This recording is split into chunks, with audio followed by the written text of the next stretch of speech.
অল্প একটি অনুভূতি আমাদের সাথে শেয়ার করার জন্য। স্যারের জন্য করতালি হবে। রেডি থাকবেন মিস্টার রেজাউল ইসলাম।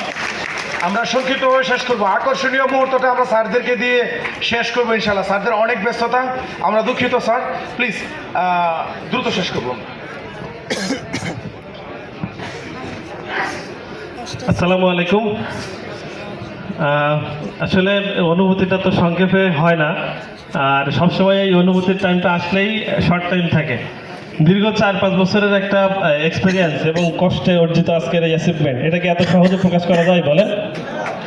তো যাই হোক, যেহেতু শর্ট টাইমের মধ্যেই আমাদের প্রোগ্রামটা আমরা কথা শেষ করব।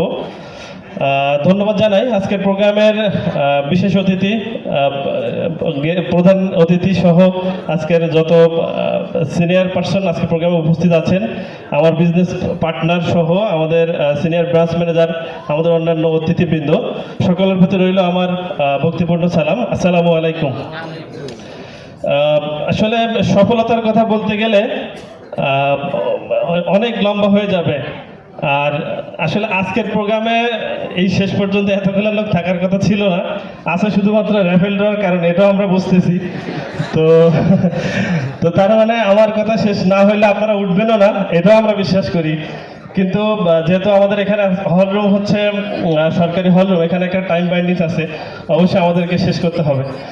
তো প্রত্যেকটা মানুষের লাইফে আসলে একটা ট্র্যাজেডি থাকে, আর সফল তারাই হয় যাদের লাইফে কোনো না কোনো জায়গায় কোনো না কোনোভাবে তারা হচ্ছে বিভিন্ন কষ্টের শিকার হয়, বা এই লাইফটা কি বলে যে যারা হচ্ছে সহজভাবে বড় হয় না, পরবর্তী সময় কিন্তু আসলে তারাই হচ্ছে সাকসেসের দ্বার প্রান্তে যায় পৌঁছায়।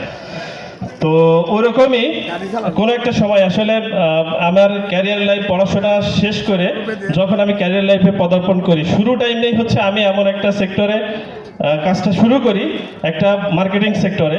সেখানে দীর্ঘ প্রায় 15 থেকে 20 সাল পর্যন্ত, অর্থাৎ 5 বছরের ব্যবধানে অনেক ভালো একটা ক্যারিয়ারে চলে গেছিলাম, এবং অনেক বড় বড় অ্যাচিভমেন্টও ছিল, যেখান থেকে আমি অলরেডি একটা গাড়িও অ্যাচিভ করছিলাম।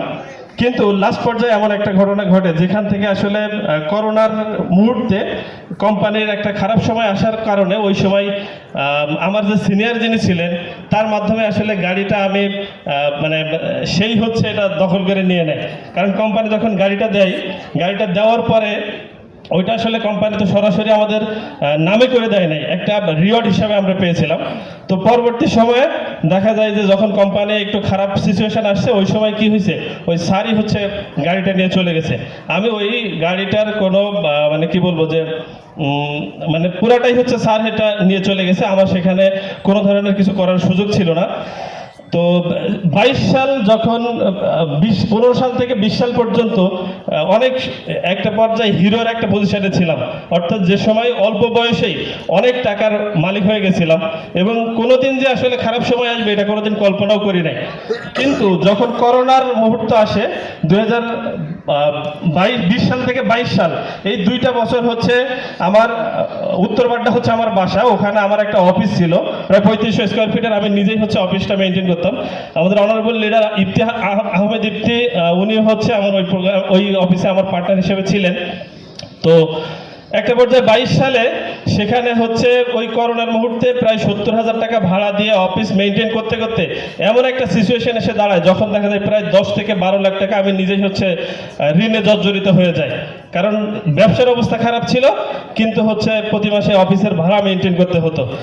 তো যখনই হচ্ছে দেখি যে মানে খারাপ অবস্থা, যখন কোম্পানি বন্ধ হয়ে যায়, তখন কি হয়, অফিসটাও ছেড়ে দিয়ে যখন নতুন কিছু করার স্বপ্ন চিন্তা ভাবনা করি, ওই সময় হচ্ছে আমি সোনালী লাইফ ইন্স্যুরেন্স কোম্পানি লিমিটেডের দাওয়াত পাই। এবং দাওয়াত পাই আসলে অন্য একজন ব্যক্তির মাধ্যমে, কিন্তু সে হচ্ছে অফিসে এখন কোম্পানিতে কাজে অ্যাক্টিভ নাই। কিন্তু যে ব্যক্তিটার হাত ধরে আমি আজকে সোনালী লাইফ ইন্স্যুরেন্সে এত দূর পর্যন্ত আসতে পেরেছি, তিনি হচ্ছে আমার অনারেবল বিজনেস মেন্টর, যিনি আমাকে হাতে ধরে ধরে আমাকে সহযোগিতা করে সবসময় বট গাছের ছায়ার মতো আমাকে পাশে থেকে আমাকে আজকে এই অর্জন পর্যন্ত নিয়ে এসেছেন। তিনি হচ্ছে আমার কি বলবো যে আমার ভাই, আমার গার্ডিয়ান, আমার business mentor, senior branch manager জনাব মোশাররফ মিজান স্যার।